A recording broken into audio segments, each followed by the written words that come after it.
Donald Trump is on the verge of returning to the White House at this hour. What you are seeing is Donald Trump on the precipice of the greatest comeback in American political history. We've never seen anything like this. Here he is, risen from the ashes, yet again. The Fox News decision desk can now officially project that Donald Trump will become the 47th President of the United States. The golden age of America begins right now. From this day forward, our country will flourish and be respected again all over the world. During every single day of the Trump administration, I will very simply put America first. What do you hope to accomplish in the next 3 years? Look, we have the greatest 9 months in the history of the presidency, so if I can keep that going, I'll be very happy. Want to really see something that said, take a look at what happened. Hey. Why this beat so cold? We will make America proud again. And you try to kill ourselves. We will make America wealthy again. And yes, together, we will make America great again. Christianity is facing an existential threat in Nigeria. Thousands and thousands of Christians are being killed. Radical Islamists are responsible for this mass slaughter. I am hereby making Nigeria a country of particular concern. That's a legal definition. When the Christians or any such group is slaughtered, like is happening in Nigeria, 3,100 versus 4,476 worldwide. What horrible numbers. Something has to be done. I am asking Congressman Riley Moore, together with Chairman Tom Cole and the House Appropriations Committee, to immediately look into this matter and to report back to me. And I mean, like, immediately. The United States cannot stand by while such atrocities are happening in Nigeria and numerous other countries. It's not only Nigeria, it's all over. We stand ready, willing, and able to save our great Christian population around the world. This is not going to happen. The killing of Christians is not going to happen. It'll work this time. Did you see his victory speech? It's literally never worked. Yeah, I thought it was a very angry speech. Certainly angry toward me, and I think he should be very nice to me. You know, I'm the one that sort of has to approve a lot of things coming to him, so he's off to a bad start. At one point he says, turn the volume up. So hear me, President Trump, when I say this. To get to any of us, you will have to get through all of us. How do you respond to that? Does that affect anything you're going to do? It's a very dangerous statement for him to make, actually. And, you know, you talk about danger. I think it's a very dangerous statement for him to make. He has to be a little bit respectful of Washington, because if he's not, he doesn't have a chance of succeeding. And I want to make him succeed. I want to make the city succeed. I don't want to make him succeed. I want to make the city succeed, and we'll see what happens. Did you see reaching out to him? I would say he should reach out to us, really. I think he should reach out. And last night, it was, not expected to be a victory. It was very Democrat areas, but I don't think it was good for Republicans. I don't think it was good. I'm not sure it was good for anybody. But we had an interesting evening, and we learned a lot. And we're going to talk about that, and I'll say a few remarks, and then after that, I'll ask the press to leave. The press has been very, very nice to us the last couple of months. They were great to us in terms of the foreign visits with China, Japan, South Korea, Malaysia. It's time for Republicans to do what they have to do, and that's terminate the filibuster. It's the only way you can do it. And if you don't terminate the filibuster, you'll be in bad shape. We won't pass any legislation. There'll be no legislation passed for 3.25. We have 3.25 years, so that's a long time. But when they can't do an extension, and John, I think they've done an extension every single time they've ever been asked forever. This is the first time they haven't done an extension. Extensions are supposed to be easy, but if they won't do an extension, they won't do any bill, even a simple bill. And we should do our own bills. We should get out. We should do our own bills. We should open up. We should start tonight with the country's open. Congratulations. Then we should pass voter ID. We should pass no mail-in voting. We should pass all the things that we want to pass, make our elections secure and safe, because California is a disaster. Many of the states are disasters.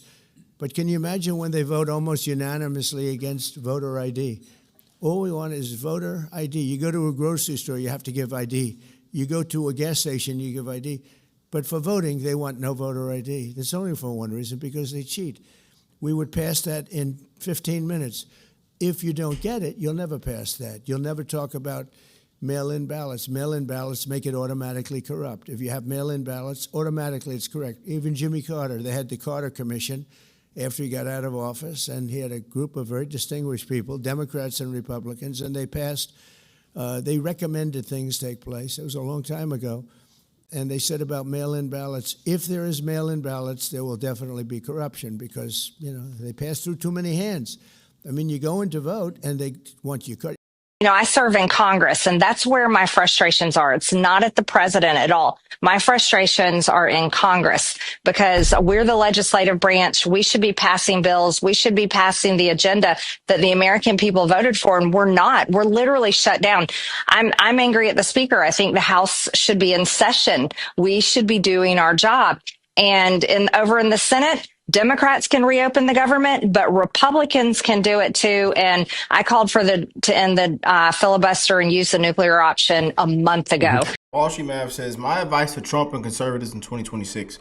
Accelerate deportations, focus on the economy. That is a big one we've been talking about. Focus. We have to stay focused on the economy, especially right now. And again, like y'all know, I am rooting for everything to come down. For people to see it, for people to feel it every single day. You know, that people are able to, you know, smile once again, go inside the store, you know, fill their tank up, then still have a little money extra to just, you know, but I know the times we're living in now, we don't know if we'll ever see that ever again, no matter who's in charge, huh? But I still believe it's still possible. A lot of things are still possible, you know, and that we can turn this thing all the way down, man. Something in me just says, just believe it, man. You know, economics 101. Oh, Rick, did you take economics? But it says ignore the Middle East, redraw congressional maps, fund Scott President, fire more federal workers, and defund leftist NGOs. And I know people were saying, also talking about ending the visa loopholes and focus on the American workforce as well. But I want to get into this interview, man. And I was seeing in the comments of people just, even on Fox News, everybody, even people that went out and voted for Trump, still saying they just don't see it. They don't know where Trump is getting his information from, saying, I just don't see the low food prices where I'm living at. And we've seen a lot of Californians in the comment section as well talking about gas prices. You know, California been way gone long time ago. Yeah. They running everybody out of California. Most of y'all done came down here to Texas. You know. Now I'm seeing, you know, 2.1, 2. I've even seen 2.0 at the pump day before yesterday. You know, we were seeing like, we went from like 2.7 to 2.5. Then I started seeing 2.4, 3, 2.2, 2.1. You know, but man, we are again wishing the best in everybody's life, man. That this man right here, that this administration can make life better for everybody, man.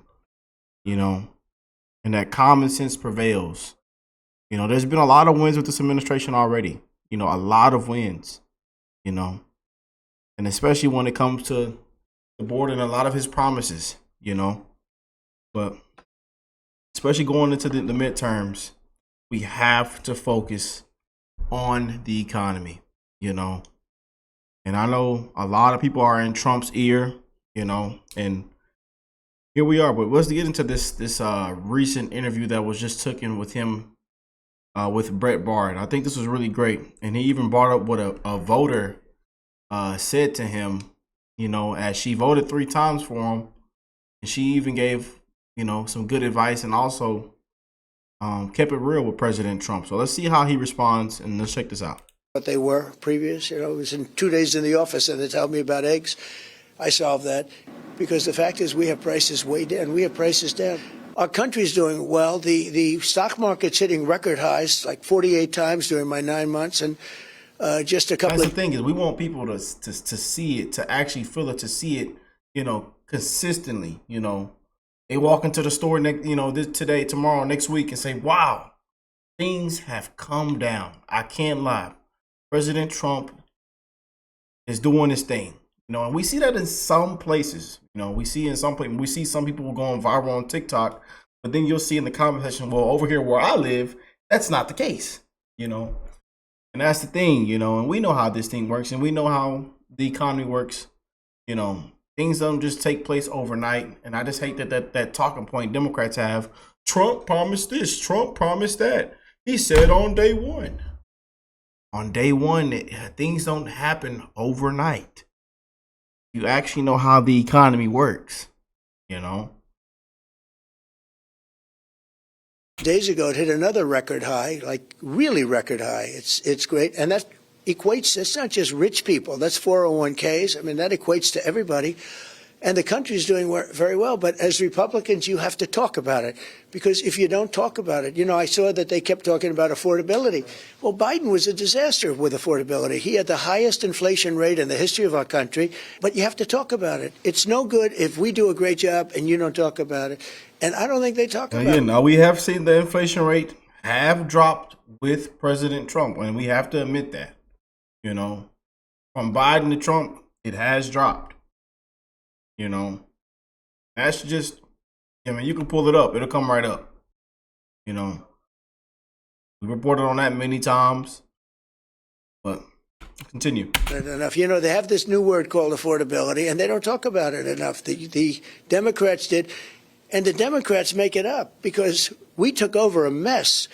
Think of energy. Energy was so expensive, and now I have it down to half what it was. You're right about. As a Republican, you have to let people know that. You're right about people feeling it. When we talked about this interview happening, we had people reach out from around the country. Regina Foley messaged me, and she says she is retired in Greensboro, North Carolina. She is a registered Republican all her life. She voted for you 3 different times, but she is not happy about how her prices have not come down that she sees. And she said this, quote, "I want the Republicans to keep control of Congress in 2026, but something has to be done fast. I don't see the best economy right now. Wall Street numbers do not reflect my Main Street money. Please do something, President Trump." So I guess, what do you say to Regina and people like her? Well, I do say this. Beef we have to get down. I think of groceries. It's an old-fashioned word, but it's a beautiful word. Beef we have to get down, but we've got prices way down. And think of this. Energy. She drives a car, probably, and her energy prices are way down. And energy is so all-encompassing. It's so big that when energy goes down, everything comes down. Everything follows it. And I have energy down to 5-6-year lows now. You think prices are coming down from this? I believe that. Yeah, I think they're coming down, but I think they're down already. I think the biggest problem is Republicans don't talk about it. They don't talk about the word affordability, and the Democrats lie about it. Look, when I took over, and I said this, inflation was so bad under Biden. Remember, he had the Inflation Reduction Act. It was 9%. Yeah. It was a scam. And he tried to lower inflation, but he caused the inflation, and he tried to lower the inflation. He took over my economy where inflation was at 1%, which is perfect, 1%. He drove it 9 or 10 times higher than that in a short period of time. When I took over, it was a mess. I have inflation way down. I have it down to a normal number right now, lower than a normal number, in my opinion, I think. So I do say to her, first of all, I love her because she voted for me 3 times. And I think she'd vote for me again if I had that opportunity. When you look at our exit polls in these states, and you point out they're traditionally Democratic states, but on the economy, the poll numbers are upside down. You're saying it's that Republicans don't talk about it. Do you think they're going to feel different? We got to stay focused, man. I know. And again, when Trump comes out like this, I know it pisses some people off, Again, and a lot of people say, well, where is Trump getting his numbers from? Who is telling them this, I just went to the store this morning. And again, that's just not going to stop, y'all. I mean, honestly. Again, we know the mess they left Trump, this administration. I mean, a whole pile of doo-doo. I mean, stains in the carpet. I mean, stains on the wall. I mean, it was a complete mess. We're being honest, you know, and we can't beat around the bush, you know. And there has been a lot of wins with this administration, but we have to stay focused, you know. I know we're only in November 5th. Happy anniversary, you know. Happy anniversary, y'all. These are some real things, man, we're going to be diving into on the show, especially these next couple of months, man. You know, and like I told you, we're going to hold everybody accountable. We're going to hold President Trump accountable. You know, we are wishing for the best in everybody's life, man. Don't give a damn what side you're on. If you're MAGA, conservative, Republican, Democrat, liberal, don't care. We're wishing the best in everybody's life, man. You know, and again, I want people to see and feel, you know, things coming down. Prices are low. You know, I want that for everybody. You know, so I'm glad Brett, you know, put this voter, you know, in front of President Trump. You know, and I think we need to do more of that. You know, how are the American people feeling? What are they going through? What are they seeing?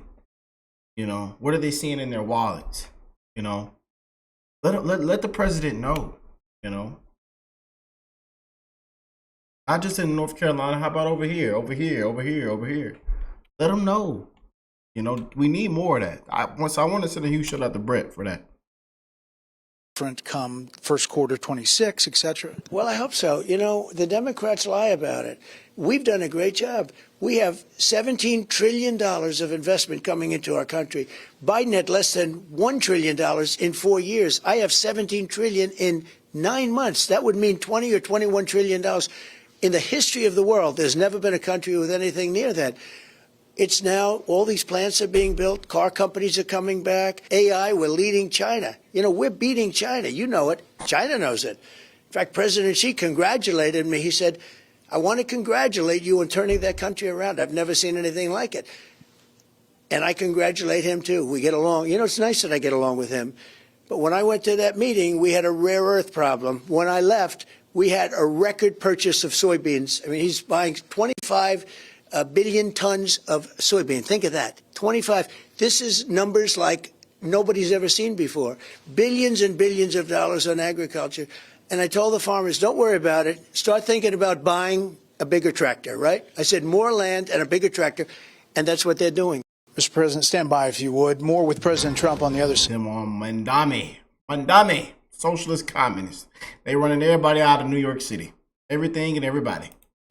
But is there any part of you that looks at Mamdani and says, it is good for you politically to have a big foil there that you're going to talk about for the next 3 years? You know, I'm so torn because I would like to see the new mayor do well because I love New York. I really love New York. When I left New York for Washington, New York was doing really well, but there were some bad signs. The bad sign was a guy named de Blasio. So the signs of de Blasio, that was the beginning, and it was bad. This one, we're going to look. For 1,000 years, communism has not worked. It just, communism or the concept of communism has not worked. I tend to doubt it's going to work this time. Did you see his victory speech? It's literally never worked. Yeah, I thought it was a very angry speech. Oh, hear me! Does that affect anything you're going to do? It's a very dangerous statement for him to make, actually. He has to be a little bit respectful of Washington. Succeed. I want to make the city succeed. I don't want to make him succeed. I would say he should reach out to us, really. I think he should reach out. Right. I'm here. We'll see what happens, but I would think that it would be more appropriate for him to reach out to us. So speaking of reaching out, is there a deal that can be made to end this government shutdown in your mind? Well, I think the Democrats have become radicalized. I think, you know, this never happened before. They always extend. You know, an extension is very easy. It's done all the time. You extend, sometimes you extend 4 or 5 times. I mean, they should automatically extend, and we will make a deal as soon as they do. As soon as they do, we'll make a deal. If they pass the continuing resolution now, this Friday, they'll pass the military construction, the veterans bills, maybe even other bills, and that would get veterans their checks by Veterans Day Monday. Would you support that? Well, I would look at it. I mean, I'm going to look at it. They should just extend it and work on it. And we ought to work on health care together, because Obamacare has been a disaster. It's going to get a big increase, but Obamacare is not great health care, and it's very expensive. And I'd love to work with them to fix it. This is obviously appropriations bills one at a time, but they lump some in, get a continuing resolution until December or January, move forward. Let's move forward. I'd like to move forward. I'd like to get it going, but it's really up to them. And we're here. If they say yes, it's done, because we have already, we have voted just about unanimously, almost unanimously, to move forward. We're ready to do it. A few more things. You said Republicans should get rid of the filibuster. Yeah. Based on what you said this morning, you don't really think the Democrats could never win the Senate again, right? No, I think that if we got rid of the filibuster, we would approve so many good things, common sense things, wonderful things, that it would be hard to beat us. If we don't, it's always going to be a slog. So I do say this. I would say absolutely, without question, I have no doubt in my mind, get rid of it. And the Republicans should do it. But they have a number of Republicans that don't agree. And you know what? It's a question. Do I want to lose my relationship with those Republicans that have been very good to me for a long period of time, that voted against the crooked Democrats on impeachment and everything else? Do I want to lose them over it? I think it's a very important point. Do you ever have people that are wrong, but you can't convince them? So do you destroy your whole relationship with them or not? I'd be close to losing it, but probably not. How worried are you about this Supreme Court decision on your emergency power on tariffs? The hearing today, a lot of people were trying to read through the tea leaves, what the justices were asking. Some were saying they were overly skeptical. You can't really do that in Supreme Court hearings, but how worried are you that they may unwind this thing? Well, I heard the court case went well today, but I just heard that a little while ago because, as you know, it was just 2 hours ago that they finished up. But I will say this, it would be devastating for our country if we lost that. Devastating. I think it's one of the most important, maybe the most, but one of the most important cases in the history of our country.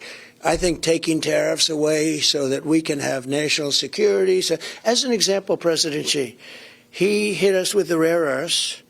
And I hit him with a tariff, 100% tariff on top of all the other tariffs that you're paying. And they called in 10 minutes and we made a deal. You're saying you're happy with what you came out of it. If I didn't have tariffs, we would right now, the entire world would be in a depression. Because, that wasn't a threat against us. That was a threat against the entire world. I did this for the world. But yeah, I would say that and I can guarantee you this, if I didn't put 100% tariff immediately on China, the entire world, because of magnets, a special kind of rare earth, etc., right, would be closed up. Without the benefit of tariffs, we would not. We had a very successful meeting with President Xi of China and others. And without tariffs, that would not have taken place. Well, we appreciate the time. There's a lot going on all at once. I'd ask you about foreign policy, but I know you have to hit the road. So thank you so much.